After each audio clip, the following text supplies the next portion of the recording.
July 28, 1961. We were waiting for Grandpa to come get us.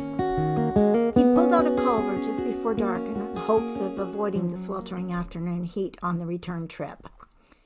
We were awakened early that morning, but our Grandpa was later than expected. There was a moment when our father had told Twist and I to go to the outhouse and take care of business so we could just instantly get on the road when he showed up. He was sure it was going to be any minute. I am sure he was growing impatient, as waiting was never one of his strong suits.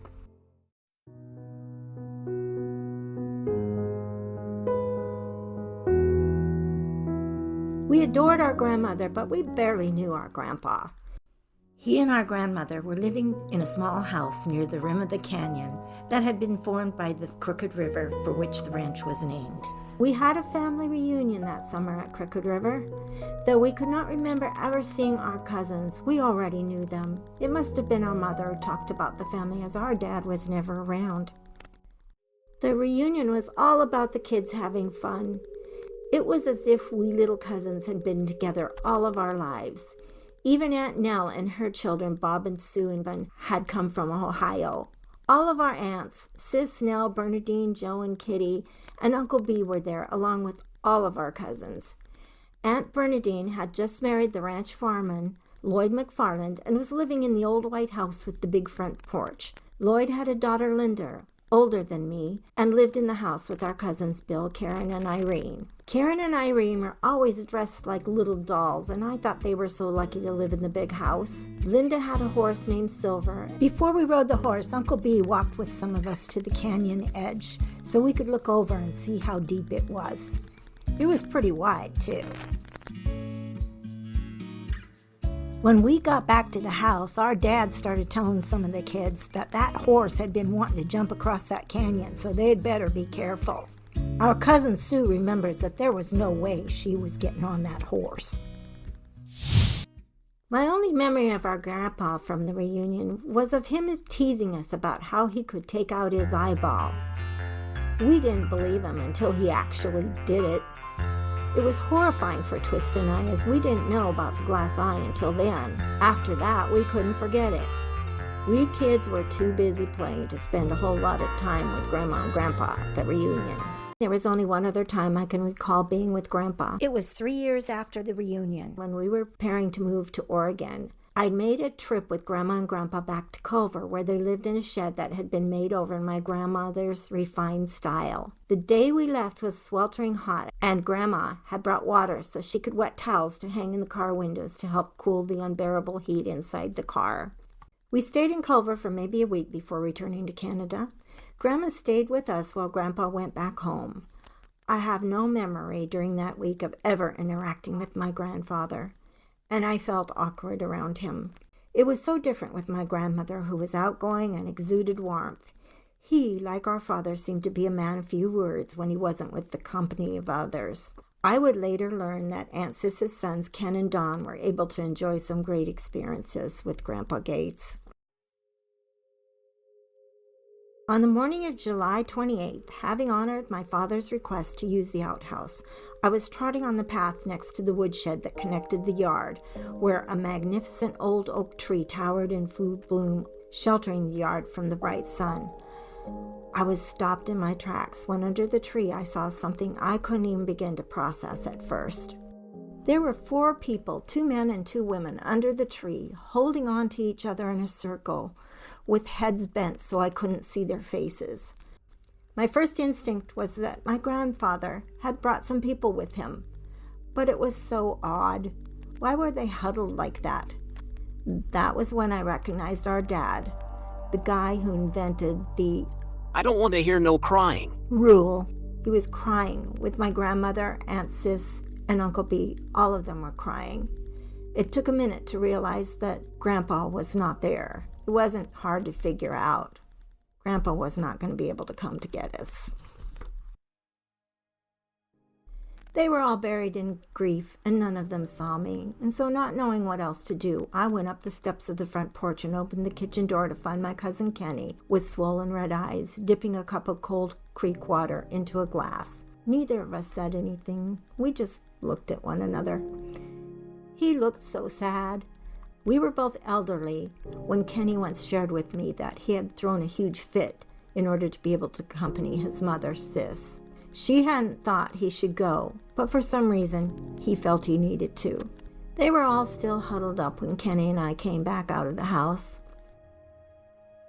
It all happened really fast. We left almost everything in the old log cabin, and I got in the back seat of a car with Grandma and my dad. Twist, Kenny, Uncle B, and Aunt Sis were in a different vehicle, headed for Washington State, while our dad drove us to Grandma and Grandpa's made-over shed in Culver. It was a long, hot, silent ride in the car with my Grandma and my dad. I remember Grandma at some point unable to contain her grief and sobbing. Why did this have to happen? Our dad couldn't answer her. He was silent. Where was our mother? We still didn't know. There were 3 newspaper articles that told the story of what happened in the early morning hours of July 28, 1961, on a dark intersection in Othello, Washington, when a young college woman had fallen asleep at the wheel and missed a stop sign, just as Frank was entering the intersection. Had it not been for his glass eye, he might have seen her and avoided the crash, or maybe it was just meant to be. He had just retired, and had he lived, he would have come home to his first Social Security retirement check. In the same yard with our grandmother's glammed-up shed was a bigger glammed-up shed where our Aunt Ora, Bess's sister, lived, and before the funeral, there were Gateses and Vance relatives always present. I have a very odd, clear memory of my mother in a dark room asking me if I wanted to go to the funeral. She wasn't sure if I was old enough, so she left it up to me, and I was afraid to go. The oddest thing about that was that our mother was never there. She couldn't have been. It would be many years before we learned that she had been confined to a mental institution. It might have been our Aunt Bernadine who told me that our mother had asked her to ask me if I wanted to go. I did not attend the service. Everyone went home following the funeral. Grandma went to live in Jefferson with Aunt Jo and Uncle Ellis.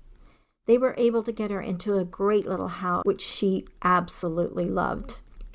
I went home with Aunt Bernadine to Bend. Lloyd was in construction, and they had a nice modern ranch house in Bend in a tiny brand new development under the rim. Lloyd had just found a second horse for Linda named Prince, and Linda loved nothing more than riding, so she and I would ride every day. I adored Aunt Bernadine and wished my mother was more like. She seemed so cheerful and had the most contagious laugh, and she loved on her children every day. Little did I know that there was something dark she had in common with our mother. It was natural that they would become friends. I had known that my siblings had been farmed out to Aunt Kitty and Aunt Sis. In the summer of 1959, during the polio epidemic, our Aunt Jo's husband, Ellis Hamby, contracted the deadly disease. He nearly died and his legs became paralyzed, so they had to develop a new business and were starting a real estate company. Our Aunt Jo was never one to shirk responsibility, but she just had too much on her plate to help out that year. Our mother's illness was what was called a nervous breakdown back then. Shock treatment was often the recommended therapy.